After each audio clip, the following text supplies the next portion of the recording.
بسم الله الرحمن الرحيم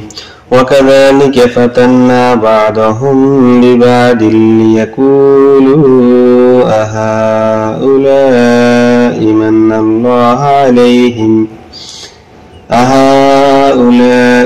الله عليهم من بيننا أليس الله بأعلم بالشاكرين وإذا جاءك الذين يؤمنون بآياتنا فقل سلام عليكم كتب ربكم على نفسه الرحمة أنه من عمل منكم سوءا بجهالة ثم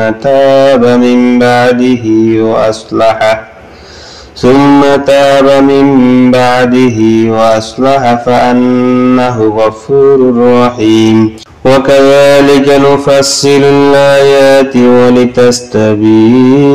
سبيل المجرمين قل إني نهيت أن أعبد الذين تدعون من دون الله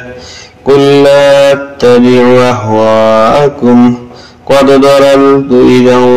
وما أنا من المهتدين قل إني على بينة من ربي وكذبتم به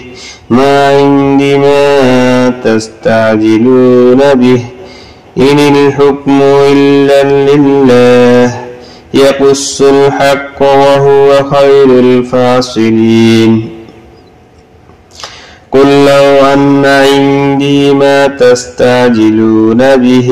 لقضي الأمر بيني وبينكم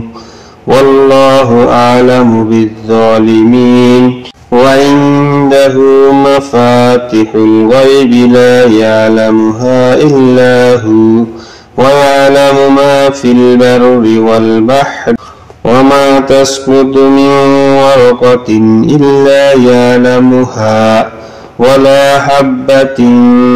في ظلمات الأرض ولا رطب ولا يابس إلا في كتاب مبين.